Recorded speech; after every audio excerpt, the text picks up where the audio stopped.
Baru 7 hari melahirkan, ibu mertuaku sudah menyuruhku turun dari tempat tidur untuk memasak bagi seluruh keluarga. Ia bahkan menyindirku agar tidak menjadi pemalas. Aku segera menelepon ibuku. 30 menit kemudian, ibuku datang bersama para pengawalnya untuk memberi pelajaran. Jahitan perineumku baru saja robek. Baru 7 hari, ibu mertuaku sudah menyerbu masuk dan menunjuk lurus ke wajahku. Jangan malas, bangun dan buatkan soto Betawi untuk adik iparmu sekarang. Suamiku yang berbaring di sampingku dengan dingin ikut menimpali. Namun, celakanya, semangkuk soto itu hanyalah umpan untuk sebuah drama menjijikkan demi merampas apartemenku untuk membayar utang kepada preman sebesar 2 miliar rupiah. Sambil memeluk anakku dan tertatih-tatih ke kamar mandi, aku menggigit bibir menahan sakit dan menelepon ibu kandungku. Tepat 30 menit kemudian, 3 truk besar bersama pasukan berseragam biru mendobrak gerbang besi rumah suamiku. Mimpi buruk bagi kawanan iblis berhati binatang itu resmi dimulai. Pintu kamar tidur didorong begitu keras hingga membentur dinding. Aku terlonjak, refleks memeluk erat putri kecilku yang sedang tertidur pulas.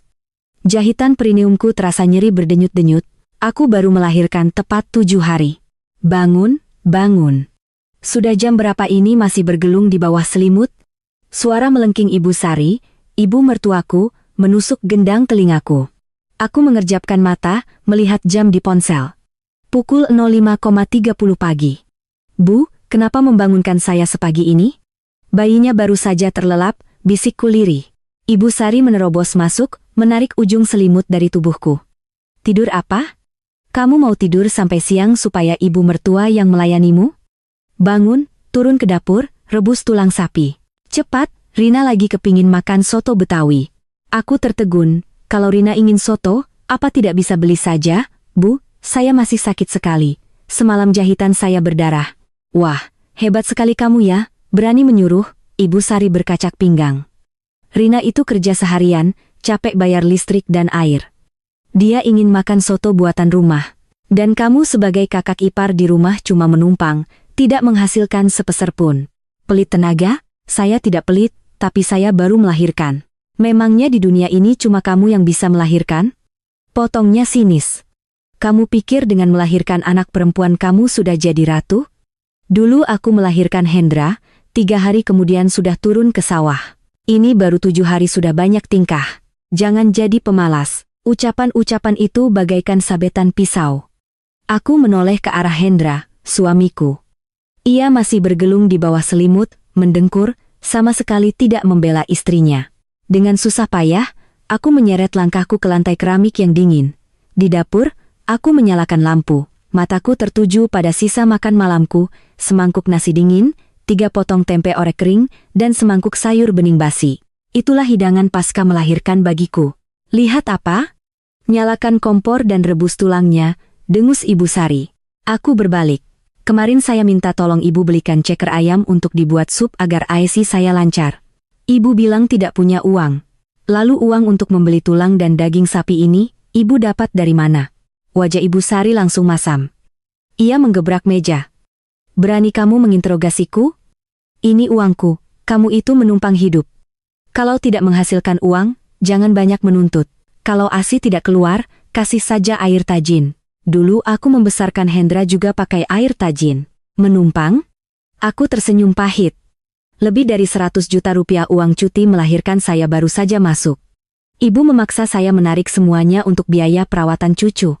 Uang hadiah dari kerabat saya pun ibu ambil semua, dan sekarang ibu bilang saya menumpang? Berani-beraninya kamu membantah. Suaranya melengking. Sambil berteriak, ia maju dan mencubit lenganku. Aku menyimpan uang itu untuk kalian, bukan merampok, kurang ajar. Kesabaranku dibalas dengan penghinaan dan eksploitasi. Teriakan Ibu Sari akhirnya membangunkan putri kecilku. Tangisnya melengking. Aku memegangi perutku yang nyeri, menyeret langkah kembali ke kamar. Baru saja membuka pintu, aku disambut bentakan kesal dari Hendra. Apa-apaan sih kamu, berisik sampai anak menangis? Cuma disuruh jaga anak saja tidak becus. Aku duduk, segera memeluk putriku. Jahitan di bawah sana bergesekan, membuat air mataku menetes. Apa kamu tidak lihat anakmu haus? Tadi aku dimarahi habis-habisan oleh ibu. Jahitanku berdarah lagi, bisa tolong gendong anak sebentar? Biar aku buatkan susu formula. ASIku sudah tidak keluar. Hendra mencibir. Habis melahirkan memang merepotkan. Perempuan lain ASI-nya melimpah. Kamu payudara besar tapi diperas setetes pun tidak keluar. Ibu sudah bilang, kasih saja air tajin. Air tajin? Apa kamu sudah gila, Hendra? Aku tidak tahan lagi. Dia baru lahir 7 hari. Kamu ini ayahnya bukan? Lalu kenapa kamu melawan ibuku? Hendra melompat, menunjuk wajahku. Ibu menyuruhmu membuat soto, kerjakan saja. Rina itu kerja capek bayar listrik dan air. Dia makan semangkuk soto, memangnya kamu akan mati? Aku tidak akan mati, tapi aku sedang sekarat. Air mataku bercucuran. Coba kamu yang perutnya disobek lalu dijahit, apa kamu bisa berdiri memasak? Jangan pakai nada korban begitu, geramnya. Jadi menantu itu harus tahu diri. Kata-kata ibuku tidak pernah salah, kamu itu punya penyakit nona besar. Aku tertawa getir. Menumpang makan? Lebih dari 100 juta uang cuti melahirkanku, uang tabunganku, baru 2 hari aku melahirkan, kamu dan ibumu memaksaku mentransfer semuanya. Katamu, agar ibu yang pegang. Makanan bergizi dari ibumu itu semangkuk nasi dingin dan tempe orek. Uang hadiah dari kerabatku juga dirampas. Hendra terdiam, matanya menghindar. Uang, buka mulut isinya uang. Memangnya ibuku merampokmu? Ibu cuma bantu pegang. Berapa banyak beras dan air yang kamu habiskan? Jangan kurang ajar sama ibuku. Kurang ajar? Bahkan untuk membeli sekaleng susu formula untuk anakmu, aku harus mengemis pada ibumu. Suami macam apa kamu ini? Laki-laki? Atau anak kecil manja? Diam. Hendra mengayunkan tangannya, memukul bantal di sampingku. Putriku terlonjak kaget dan menangis lebih histeris. Menikah itu harus ikut adat keluarga suami. Di rumah ini, perkataan ibuku adalah hukum. Kalau kamu tidak bisa terima, angkat kaki saja. Tapi jangan harap bisa membawa uang dan anak ini pergi. Selesai berkata, ia menyumbat telinganya dengan earphone dan menarik selimut. Kamar tidur ini terasa dingin seperti makam. Aku duduk sendirian. Pria di ranjang itu bukan lagi suamiku, ia adalah orang asing berdarah dingin. Bayi itu masih menangis. Aku menarik kerah bajuku, memijat payudaraku yang kempes. Tetesan terakhir kolostrum pun mampet. Pintu kamar kembali didorong, Ibu Sari masuk, membawa mangkuk berisi bubuk merah kehitaman. Bawa anak itu ke sini. Aku mundur. Bu, ibu bawa apa itu? Baunya aneh. Kamu tidak punya ASI, biar aku yang urus. Ini jamu dari Mbok Jami. Anakmu menangis terus karena kena panas dalam. Biar aku oleskan di lidahnya, pasti langsung tidur. Ia mencelupkan jari telunjuknya yang kotor ke dalam cairan itu. Ya Tuhan, apa ibu sudah gila? Teriakku. Anak ini baru lahir 7 hari. Di TV sudah sering diberitakan jamu pinggir jalan terkontaminasi timbal, bisa merusak otaknya. Saya mohon, Bu, buang itu. Wajah Ibu Sari memerah. Kamu bilang siapa yang gila? Dulu aku membesarkan suamimu juga dengan jamu ini. Apa ada yang mati? Zaman sudah berbeda, Bu, isakku. Dia lapar, butuh susu formula. Ibu sudah pegang semua uang saya. Saya mohon, ambil 200 atau 300 ribu saja, jangan racuni anak saya. Aku meracuni cucuku sendiri? Geramnya. Ia membanting mangkuk, lalu menerjang ke arahku. Kalau kamu tidak serahkan, aku ambil sendiri? Ia mencoba mencengkeram dagu putriku, memaksa mulut mungilnya terbuka. Lepaskan anakku. Naluri seorang ibu meledak. Dengan satu tangan memeluk anakku, tangan yang lain kuayunkan sekuat tenaga menepis tangannya. Ibu Sari terhuyung. Sikutnya membentur meja, menyenggol mangkuk porselen hingga jatuh dan pecah. Ruangan hening, hanya menyisakan tangis melengking bayiku. Tolong! Menantu memukul ibu mertua, jeritnya. Ia menerjang, mendorong bahuku. Tubuhku yang lemah jatuh terjengkang, pinggang dan lututku membentur sudut lemari. Rasa sakit luar biasa merobek gendang telingaku. Naluri terakhirku adalah meringkuk, memeluk putriku. Di bawah celana, aku merasakan aliran cairan hangat, jahitan perineumku robek, darah merembes. Hendra terbangun, melihat ibunya berdiri, dan aku terbaring di lantai dengan bercak darah. Alih-alih menolong, ia malah melotot. Kamu bikin ulah apa lagi, Laras? Pagi-pagi sudah cari gara-gara? Hendra, bisikku. Ibu memaksa anak kita minum jamu. Lihat darahku. Tolong. Sudah memecahkan mangkuk obatku, sekarang pura-pura jatuh, cibir Ibu Sari, mau tiduran di lantai? Silakan saja. Ayo turun, Hendra. Hendra melihat bercak darah, sempat ragu, lalu berdecak. Sudah melahirkan bukannya hati-hati, malah ceroboh, jatuh sendiri, ia berdiri sendiri. Bersihkan sana. Selesai berkata, ia berbalik, mengikuti ibunya keluar. Aku terbaring memeluk anakku. Rasa sakit fisik ini tidak ada apa-apanya dibandingkan tajamnya pisau kata-kata mereka. Cukup sudah. Aku menggertakkan gigi, menyeret tubuhku menuju ponsel, aku menggigit bibir, merangkak sedikit demi sedikit. Jejak darah membentang di belakangku. Setelah berhasil meraih ponsel, aku memeluk anakku, merangkak ke kamar mandi dan mengunci pintu. Baru di sanalah aku berani membiarkan diriku hancur, terduduk lemas, menekan nomor telepon ibuku. Jam menunjukkan pukul 06.15. Setiap dering nada sambung bagaikan pukulan palu.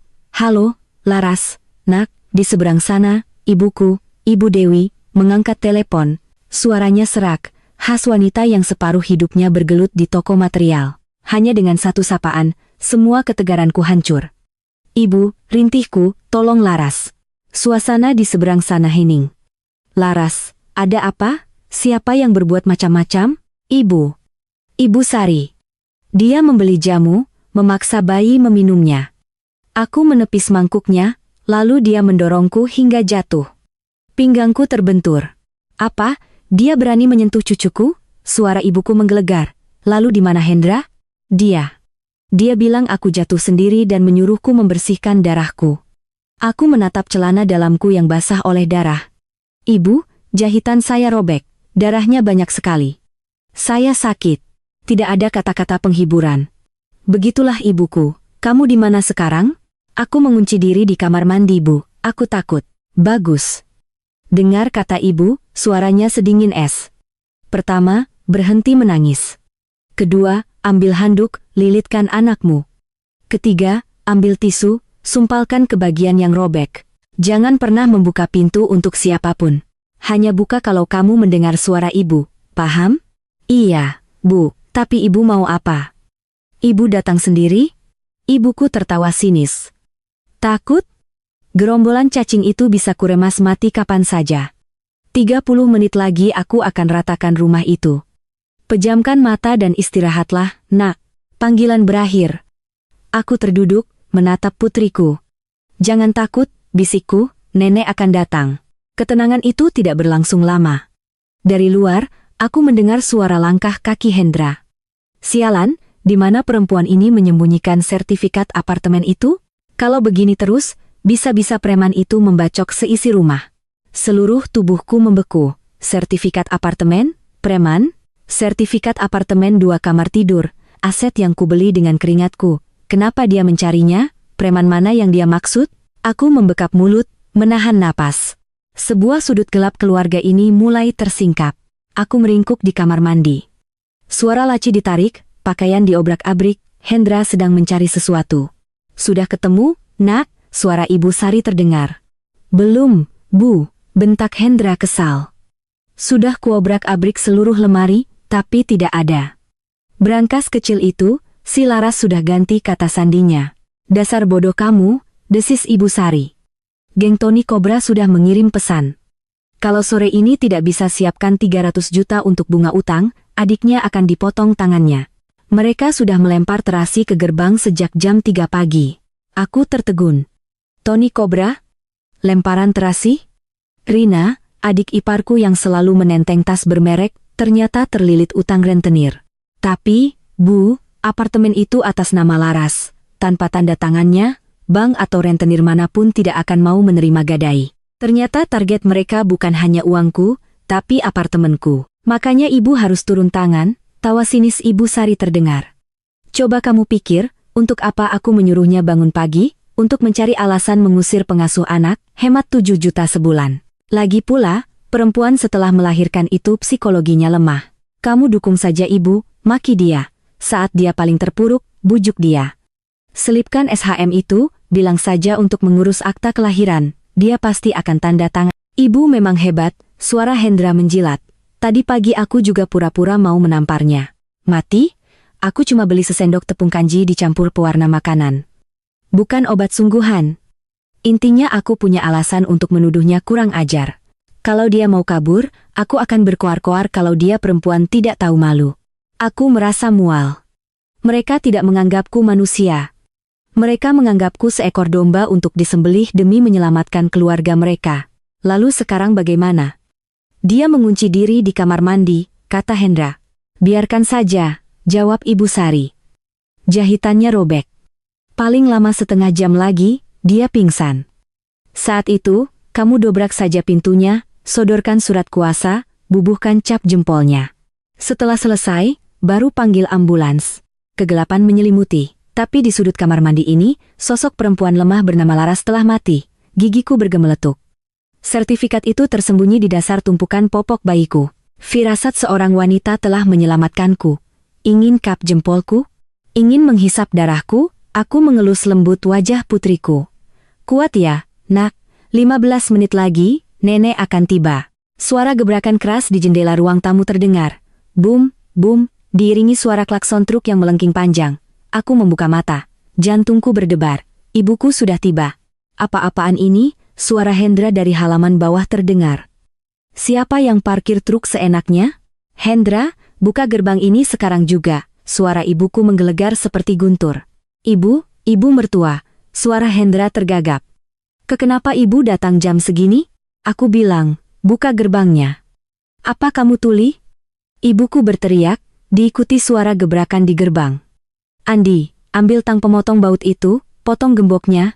Tunggu, Bu.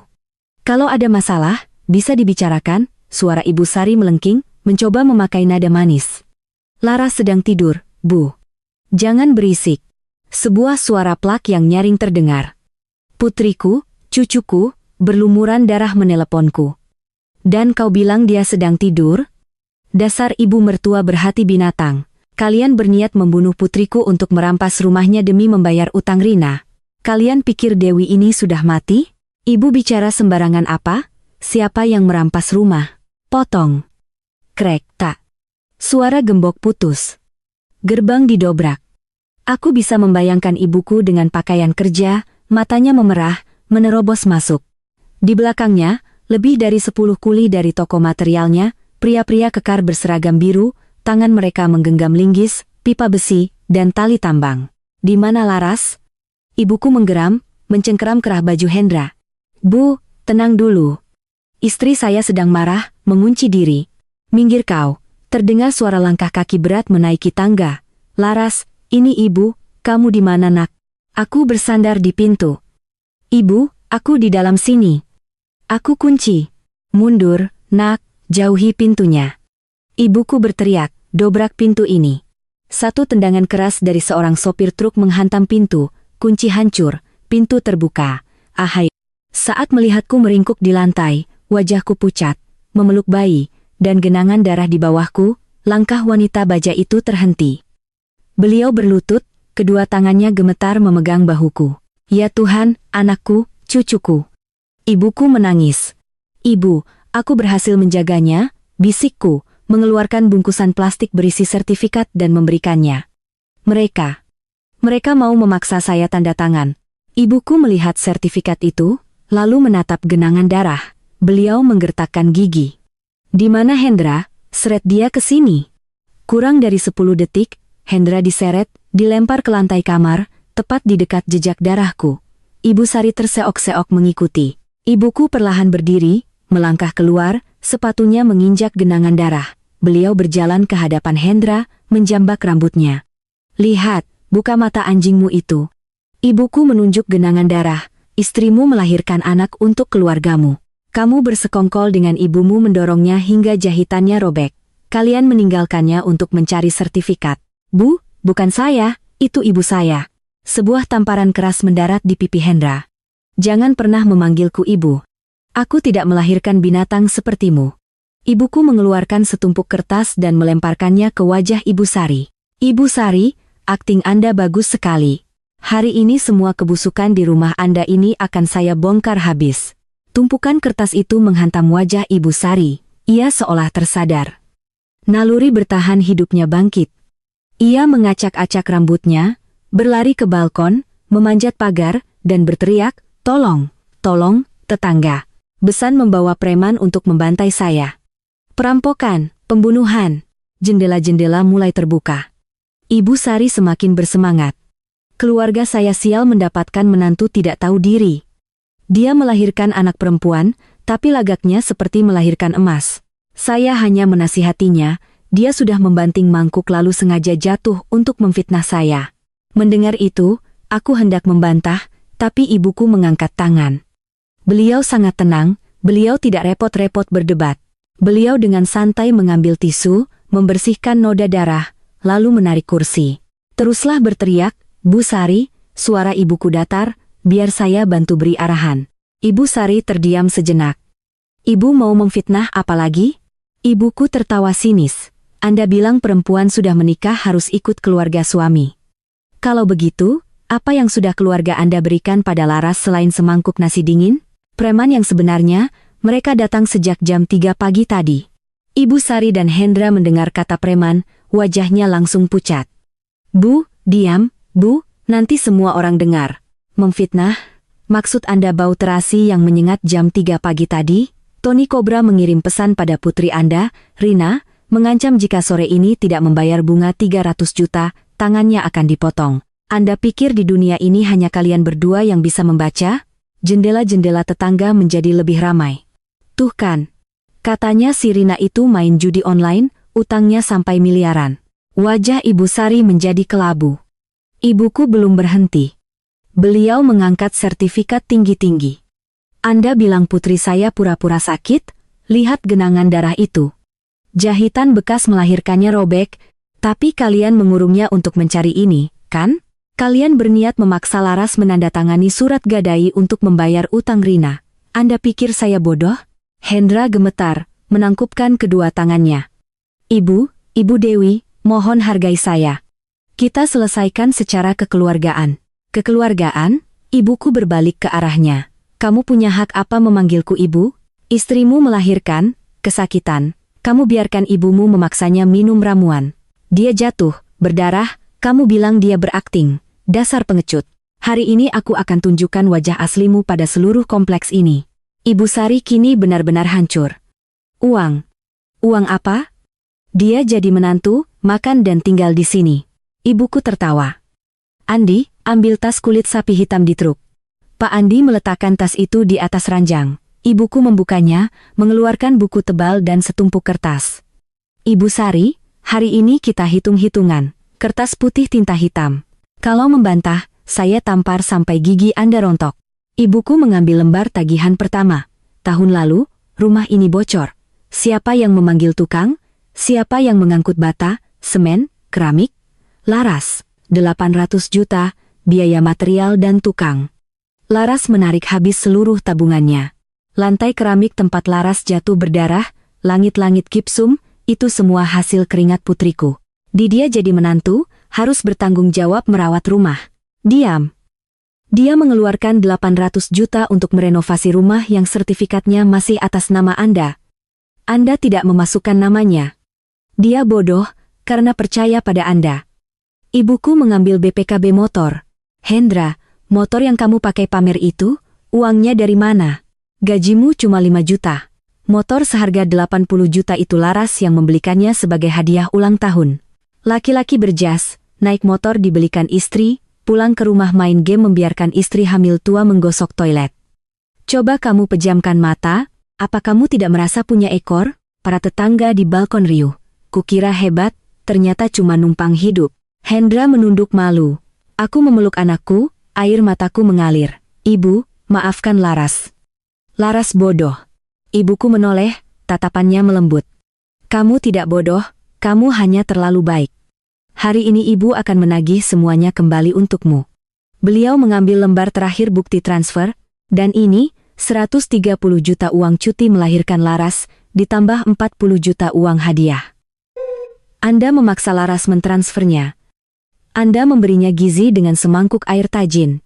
Anda berniat mengambil 170 juta ini, ditambah rencana memaksa Laras menandatangani sertifikat apartemen untuk mengumpulkan 500 juta membayar bunga utang Rina, kan? Mendengar angka 500 juta, Ibu Sari seolah tersambar petir. "Tidak, bukan saya. Tidak mengambil? Kamu pikir sistem bank itu buta?" Ibuku mencengkeram kerah bajunya. Aku beri kamu waktu 5 menit, transfer kembali 170 juta itu sekarang juga. Kurang serupiah pun aku panggil polisi. Ibu mau membunuh kami, teriak Ibu Sari putus asa. Uang itu sudah saya berikan pada geng Tony Cobra. Saya dapat dari mana? Besan? Ibuku mendorongnya kasar. Aku tidak punya besan berdarah dingin. Uang yang kau berikan pada preman, urus sendiri. Hari ini kalau tidak kembalikan, aku akan suruh anak buahku membongkar rumah ini. Andi, bawa peralatan kalian, mulai bongkar AC, TV, tempat tidur, lemari. Ibu, kumohon jangan. Jerit Hendra. Tapi, tepat saat para kuli hendak mengayunkan palu, sebuah suara keras terdengar dari lantai bawah. Prang, kaca jendela pecah. Mana Bu Sari, mana Hendra, di mana 500 juta bunga utang kami? Suara langkah kaki kacau terdengar menaiki tangga. Hendra mendengar suara itu, wajahnya kelabu. Ia merangkak masuk ke bawah tempat tidur. Ibu Sari menutup telinganya. Preman itu benar-benar datang. Selusin pria bertato dengan parang dan tongkat baseball. Aku memeluk anakku, jantungku berhenti berdetak. Tapi ibuku tidak panik. Beliau melepas jaketnya dan berdiri tegak di tengah pintu, menghadapi gerombolan preman. Langkah kaki berat menghentak.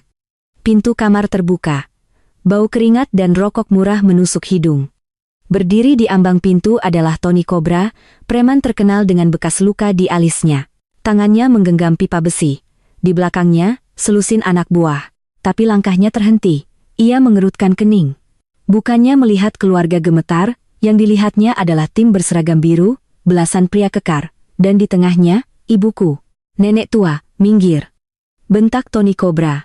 Hari ini kami datang untuk urusan dengan keluarga Bu Sari. Kau suruh siapa enyah? Ibuku tidak mundur. Kau Tony Cobra dari terminal, kan? Geng preman kampung? Aku sudah tahu. Aku Dewi, pemilik toko material. Belasan kuliku setiap hari mengangkat bertonton semen. Linggis di tangan mereka bisa menghancurkan batu, apalagi cuma batok kepala monyet seperti kalian. Tony Cobra tertegun. Preman biasanya tidak mau cari gara-gara dengan kaum pekerja kasar. Bu Dewi, sesama orang lapangan, kita saling menghormati. Tolong minggir. Rina, putri Bu Sari, punya utang pada bos saya, main judi online. Utang pokoknya 2 miliar. Hari ini jatuh tempo harus bayar 300 juta. Tadi malam Bu Sari berjanji akan memaksa menantunya menyerahkan sertifikat apartemen. Dunia seakan runtuh. 2 miliar. Rina, adik ipar yang angkuh itu, ternyata penjudi. Sertifikat rumah? Ibuku tertawa sinis. Beliau mengangkat sertifikat itu. Apartemen ini atas nama Laras, putriku, dibeli sebelum dia menikah. Aset sebelum menikah miliknya.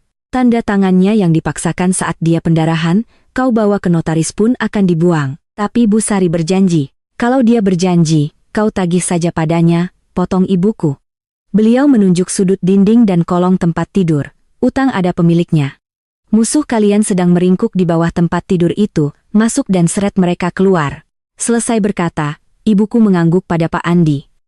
Tim berseragam biru mundur, membuka jalan, mata Tony Cobra memerah. Ia memberi isyarat. 3 pria bertato menerjang. 1 menjambak rambut Ibu Sari. Beliau menjerit.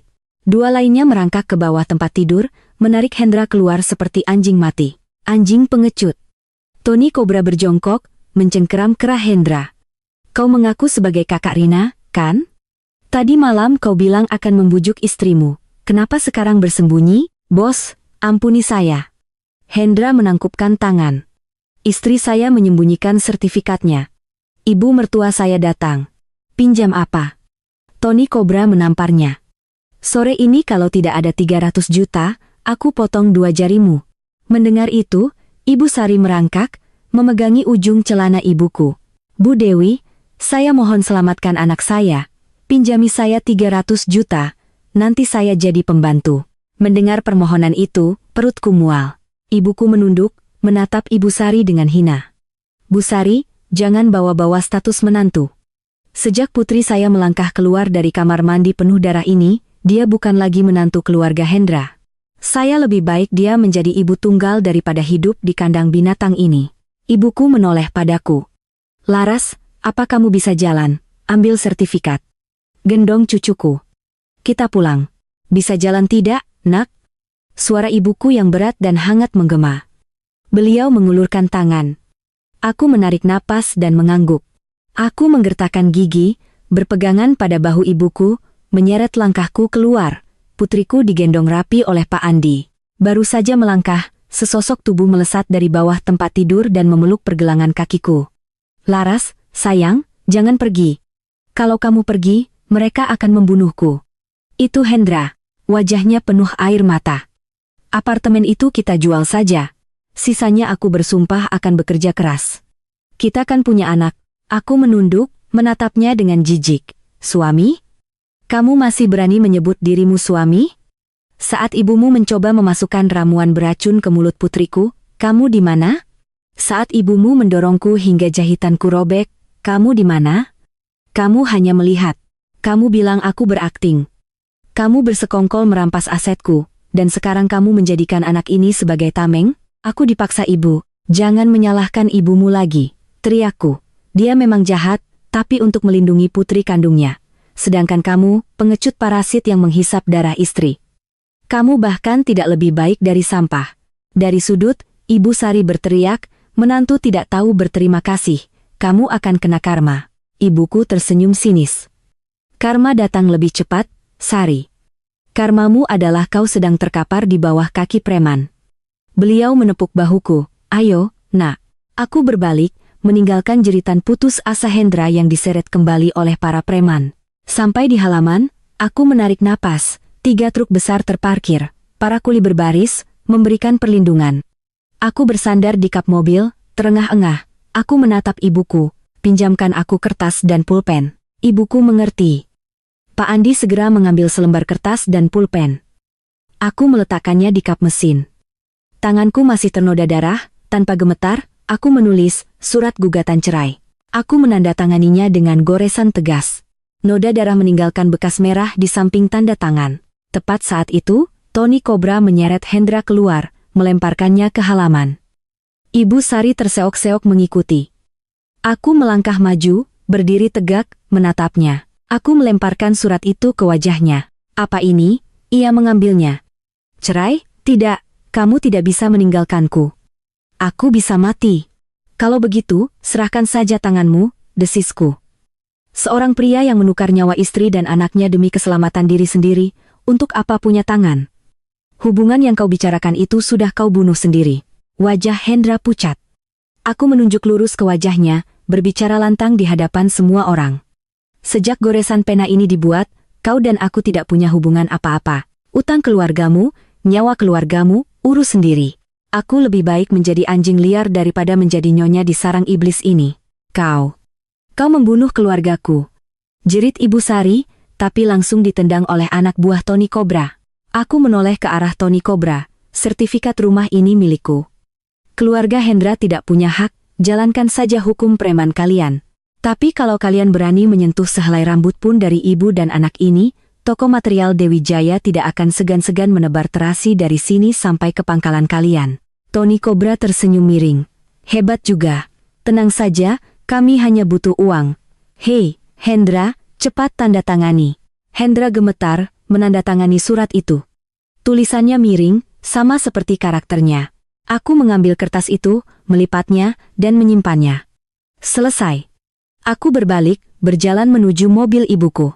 Meninggalkan jeritan Hendra yang diseret para preman dan suara Ibu Sari yang membenturkan kepalanya ke lantai.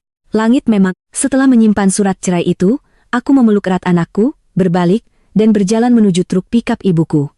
Geng preman Tony Cobra telah menyeret Hendra pergi. Suara jeritannya perlahan memudar. Di halaman yang dingin itu, kini hanya tersisa Ibu Sari. Ia tergeletak, rambutnya acak-acakan, wajahnya basah oleh air mata. Aku hendak membuka pintu mobil, tapi ibuku menahanku. Beliau membuang puntung rokoknya. Tunggu dulu, Laras. Masuk ke mobil, nyalakan penghangat, tapi aku belum akan menjalankan mobilnya. Ibuku berbalik, meniup peluit besi. Tim berseragam biru berkumpul. Andi, bawa 5 orang ke atas. Sisanya menyebar. Peralatan sudah lengkap kan? Mulai dari TV, kulkas, mesin cuci, bongkar 3 unit AC, kasur latex seharga 30 juta, gulung dan angkut semua. Siap, Bu, teriak Pak Andi. Tim kuli menyerbu masuk. Mendengar suara pembongkaran, Ibu Sari bangkit, berlari ke pintu, merentangkan tangan. Jangan. Kalian tidak boleh masuk, perampokan. Merampok? Ibuku tertawa. Nenek pikun, biar saya bacakan lagi notanya. TV yang Anda pakai nonton sinetron, siapa yang gesek kartu? Laras. Kulkas yang Anda isi penuh, siapa yang bayar? Laras. Bahkan kasur itu dari uang cuti melahirkannya.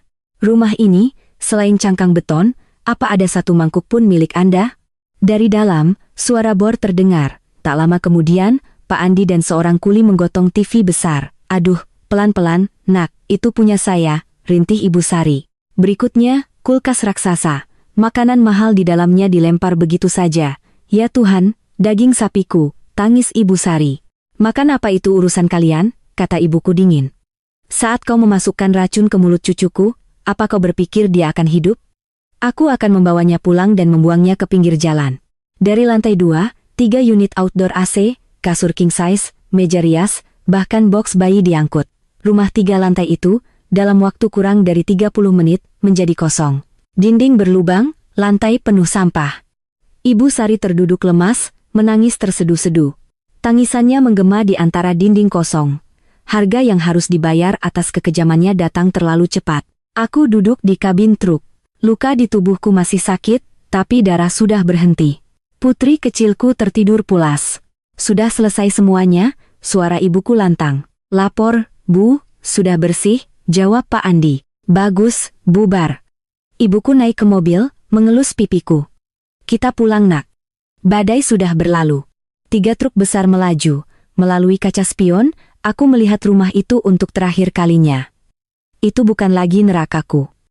Kini itu hanyalah sebuah kuburan. Aku menyandarkan kepalaku di bahu ibuku dan memejamkan mata. Untuk pertama kalinya, aku bisa bernapas lega. Truk pikap berhenti di halaman toko material. Andi, lari ke klinik, panggil Dokter Rina, bawa kotak P3K, teriak ibuku. Beliau menggendong cucunya, menyerahkannya pada adikku, lalu mengangkatku dari kursi mobil. Bu, aku bisa jalan sendiri. Jalan apa? Darahmu sudah merembes. Tahan sebentar, kata ibu. Pelukannya tidak lembut, tapi bagiku, itulah pelukan terkuat. Kamar lamaku masih sama. Dokter Rina sudah menunggu. Ya ampun, baru melahirkan jatuh bagaimana sampai 4 jahitan robek begini? Untung cepat dibawa ke sini. Ibuku memberiku handuk, gigit ini, suntikan bius ini akan sakit. Aku menggigit handuk, air mataku mengalir. Rasa sakit ini nyata, menandakan bahwa aku sedang disembuhkan. Saat jahitan selesai, aku pingsan. Ketika aku membuka mata, hari sudah gelap, putriku tertidur di boks sampingku. Ibuku membawa nampan, aroma sup ayam dan bubur kacang hijau. Dibandingkan nasi dingin tadi pagi, ini seperti surga. Ibuku menyuapiku. Makanlah, nak, agar asimu lancar. Aku menelan bubur. Ibu, Isaku, maafkan Laras, Bu. Laras melawan nasihat ibu, nekat masuk ke keluarga itu. Ibuku meletakkan mangkuk. Status apa, nak? Perempuan berstatus janda yang berani membawa anaknya keluar dari lumpur itu namanya perempuan tangguh. Sedangkan yang pasrah, itu baru perempuan tak berguna. Tapi Laras terlalu bodoh, Bu. Itulah penyakit umum perempuan di negeri ini, potong ibuku. Kau salah besar, Laras. Kebaikan si Hendra itu bukan sifat asli, itu kelemahan pengecut, kau memberikan hatimu pada sekawanan iblis. Perempuan menikah, lebih baik dengan preman yang berani pasang badan daripada pria berdasi yang sembunyi. Aku terdiam. Kata-kata ibuku menamparku hingga sadar. Ayahmu meninggal saat kau masih kecil. Aku seorang diri, mengangkut semen, bersaing dengan preman. Aku melakukan itu bukan untuk membesarkanmu agar kau menggosok toilet untuk keluarga yang tidak menghargaimu. Uangmu, kenapa kau serahkan pada si Sari itu? Karena Hendra bilang, berikan pada ibu agar hatinya senang. Aku takut bertengkar. Senang siapa? Senang keluarganya. Perempuan yang memegang uangnya sendiri adalah ratu, yang mengemis adalah budak. Perempuan bukan bunga pajangan, harus menjadi akar pohon. Kata-kata ibuku seperti sengatan listrik. Benar, aset ini milikku. Mengapa aku merendahkan diri? Tangisan bayi memecah keheningan. Ibuku menggendongnya, meletakkannya di dekapanku. Susui cucuku. Tenangkan pikiranmu. Aku membuka kancing bajuku. Ajaib, tidak ada lagi rasa sakit. Aliran hangat terasa, tetesan kolostrum keluar. Bayi itu menelan dengan rakus. Ada ASI, Bu, Aku punya ASI, teriakku bahagia. Ibuku tersenyum. Lihat kan? Langit runtuh pun, selama kau dan anakmu aman, ibu akan menopang semuanya. Tidurlah, nak. Besok ibu akan mengantarmu ke pengadilan. Tugasmu adalah menjadi seorang ratu. Di luar, angin masih kencang. Tapi di dalam kamar ini, aroma sup berpadu dengan wangi air susu ibu. Aku tahu, fajar baru dalam hidupku telah benar-benar dimulai. Tepat sebulan sejak pagi yang mengerikan itu, angin dingin telah berganti dengan sinar mentari musim semi. Jahitan perineumku sudah sembuh. ASI melimpah. Putriku, syukurlah, doyan makan, pipinya sudah tembam. Aku duduk di ruang akuntansi toko, mengetik di komputer, memeriksa pembukuan. Tak ada lagi malam tanpa tidur, tatapan sinis, atau kehadiran Hendra. Surat panggilan sidang cerai sudah datang. Mbak Laras, suara Pak Andi dari luar. Ada pengemis dari tadi pagi mondar-mandir. Diusir tidak mau pergi, malah terus memohon ingin bertemu Mbak. Aku mengerutkan kening. Aku berjalan ke gerbang. Di bawah pohon, sesosok tubuh kurus, kompang-camping, duduk memeluk lutut. Kaki kirinya pincang, lengan kanannya digips. Wajahnya tirus, janggut dan kumisnya acak-acakan. Sosok itu mengangkat kepala. Matanya membelalak, lalu terisak. Laras. Laras. Aku tertegun. Jantungku tidak berdebar karena kasihan, hanya ada rasa jijik. Itu Hendra. Suami tampan yang dulu rapi, kini tak beda dengan anjing liar. Kamu datang ke sini untuk apa? Aku bersedekap, suaraku sedingin es. Hendra menyeret tubuhnya, berlutut di tanah. Laras, aku salah. Aku minta maaf. Aku sudah kena karmanya, isaknya, membenturkan kepalanya ke tanah. Aku memberi isyarat pada Pak Andi untuk tenang. Berdiri dan bicara. Kamu datang dengan penampilan seperti ini untuk sandiwara apa lagi? Hendra menggeleng, menceritakan neraka yang ia alami. Ternyata, Tony Cobra menyeretnya ke pangkalan ojek. Karena tidak berhasil mendapatkan sertifikat, mereka memaksa Hendra menandatangani surat utang dengan jaminan rumah Ibu Sari. Mereka mengusir keduanya sore itu juga. Ibuku tidak rela, memeluk tiang rumah, lalu ditendang hingga 2 tulang rusuknya patah. Sekarang beliau kena stroke ringan, terbaring di kontrakan petak, isak Hendra. Lalu bagaimana dengan adik kesayanganmu itu? Dia membawa semua uang ibu. Kabur dengan pacarnya ke luar negeri. Dia memblokir nomor kami. Harga yang harus dibayar datang lebih cepat. Di kantorku, preman datang. Bos memecatku. Aku coba kerja jadi satpam. Mereka menghajarku, mematahkan tanganku. Hendra mengangkat tangannya yang digips. Laras, aku tidak punya jalan keluar. Ibuku sakit. Setiap hari aku harus memulung. Pinjami aku 2 juta untuk membeli obat ibu. Dia menatapku penuh harap. Mungkin dalam benaknya, aku masih Laras yang baik hati, tapi dia salah. Aku berdiri tegak. Hubungan, tidur bersama? Aku tertawa kering.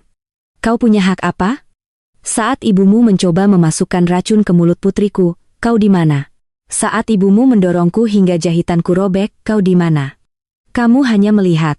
Hubungan yang kau bicarakan itu sudah kau bunuh sendiri. Wajah Hendra pucat. Aku menggertakkan gigi. 2 juta bagi toko ibuku hanya setara uang bensin. Tapi meminjamkanmu 1.000 pun, aku merasa uangku menjadi kotor. Ibumu patah tulang, stroke, itu karma. Kau kehilangan rumah, pekerjaan, itu harga yang harus kau bayar. Laras, jangan sekejam itu. Bagaimanapun juga dia nenek dari anakmu. Jangan bawa-bawa anakku, teriakku. Anakku tidak punya nenek yang mau memasukkan racun ke mulutnya. Dia juga tidak punya ayah yang mau menjual nyawanya. Aku mengeluarkan amplop, melemparkannya ke tanah. Ini surat panggilan kedua sidang cerai. Minggu depan, seret tubuhmu ke pengadilan dan tanda tangani. Mulai sekarang, hidup dan matimu urus sendiri. Pak Andi, teriakku. Iya, Mbak, bawa sampah ini pergi. Mulai sekarang, siapapun yang berani mendekat dan mengganggu, patahkan saja kakinya yang satu lagi. Ibuku yang akan tanggung jawab. Siap, Mbak. Pak Andi dan 2 kuli mengangkat Hendra seperti anjing sakit, menyeretnya keluar. Laras, kenapa kau begitu kejam? Tolong. Teriakan Hendra menghilang ditelan suara gerbang yang ditutup keras. Aku berdiri, menghirup udara segar. Semua dendam terbayar lunas. Aku berbalik, berlari ringan menaiki tangga. Di kamar, putri kecilku sudah bangun, tersenyum menyambutku. Naila, Putriku, tertidur pula setelah disuntik imunisasi. Kini usianya sudah 2 bulan, aku menggendongnya, berjalan ke tempat parkir. Adikku masih di loket, Pak Andi sudah menyalakan mesin, aku berdiri di tepi trotoar, mencubit gemas pipi anakku. Tiba-tiba, sebuah motor butut melesat ke trotoar, berhenti di depanku. Seorang pria berjaket gelap melompat turun, menerjangku, mencoba merebut selimut yang membungkus Naila. "Arg, penculik, tolong," jeritku. Pria itu menjambak jaketku. Satu tangannya mencoba melepaskan jari-jariku yang memeluk erat bayiku. "Lepaskan. Serahkan anak itu." Suara serak itu begitu familiar. Aku membelalakkan mata. "Hendra, bajingan, apa yang mau kau lakukan?" "Kau yang memaksaku," geramnya seperti orang gila. "Geng Tony mengancamku, serahkan anak ini. Kalau kau sayang anakmu, sore ini bawa sertifikat apartemen itu untuk menebusnya." Kekejamannya membuatku mual.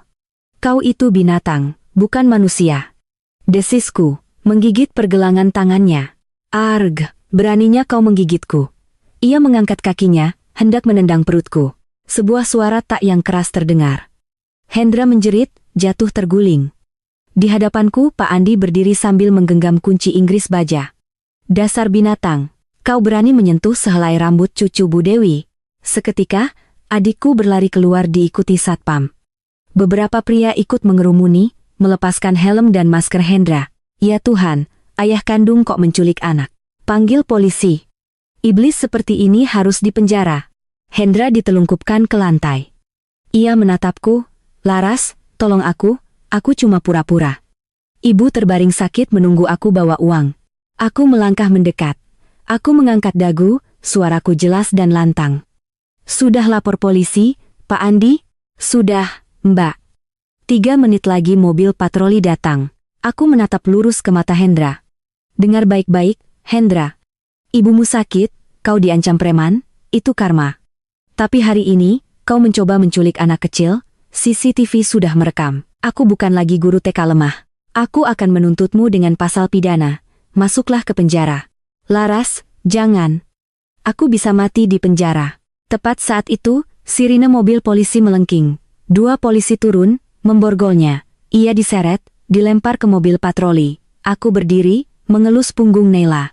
Semuanya terjadi begitu cepat, tapi telah memberikan titik akhir. Aku menoleh ke Pak Andi, tersenyum lega. "Kita pulang, Pak. Ibu pasti sudah menunggu." Palu hakim berbunyi tegas. Berdasarkan Undang-Undang Perkawinan, Pengadilan Negeri mengabulkan gugatan cerai sepihak. Hak asuh anak diserahkan sepenuhnya kepada Saudari Larasati. Saudara Hendra kehilanganlah hak asuh karena sedang dalam masa tahanan. Aku berdiri tegak, senyum lega terukir. Di seberang, ada Hendra, mengenakan seragam tahanan. Rambutnya dicukur botak, 2 petugas mengawalnya. "Laras," suaranya serak, "nanti sore sidang pidanaku. Apa kau mau menulis surat permohonan keringanan?" Kata pengacara, "Kalau kau mencabut laporan, aku hanya akan dipenjara 2 tahun. Ibuku lumpuh, tidak ada yang menyuapinya."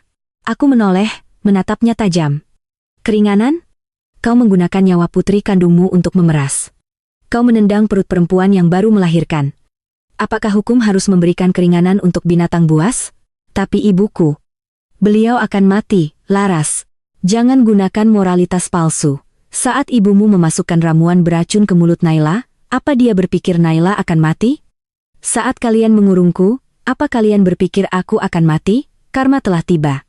Duduklah di penjara dan bertobatlah. Selamat tinggal." Aku berbalik, melangkah keluar, mengabaikan jeritan Hendra. Pintu tertutup, mengunci selamanya masa lalu. Melangkah keluar, sinar matahari menghangatkan tubuhku. Di bawah pohon, truk pikap terparkir. Ibuku menggendong Naila. Melihatku, Naila tersenyum. Ibuku mendekat. "Sudah selesai, Nak?" "Sudah, Bu. Aku mengambil putriku. Mulai sekarang namanya Larasati Naila. Kami bebas." Ibuku tertawa. "Bagus. Perempuan harus bisa mengambil dan melepaskan. Apa rencanamu setelah ini? Mau jadi guru TK lagi?" "Tidak, Bu. Sore ini, ajari aku cara membaca gambar teknik, membuat pembukuan. Mulai besok, aku akan mengurus pembukuan di toko." Ibuku menepuk bahuku, matanya bersinar. "Bagus sekali. Dunia ini milik mereka yang berani bangkit dari lumpur. Ayo pulang. Hari ini bibimu memasak soto Betawi. Truk melaju. Segalanya tertinggal di belakang. Aku memeluk putriku. Perempuan bukan bunga untuk diinjak-injak, bukan tempat sampah. Perempuan harus menjadi akar pohon, melindungi apa yang ia cintai. Karena fajar yang paling cerah selalu dimulai dari tangan dan harga diri kita sendiri. Demikianlah kisah yang bisa kami sampaikan kali ini. Bagaimana pendapat Anda tentang akhir cerita ini? Tuliskan di kolom komentar, ya. Jangan lupa berikan suka dan ikuti terus kanal ini untuk mendapatkan kisah-kisah inspiratif lainnya. Sampai jumpa.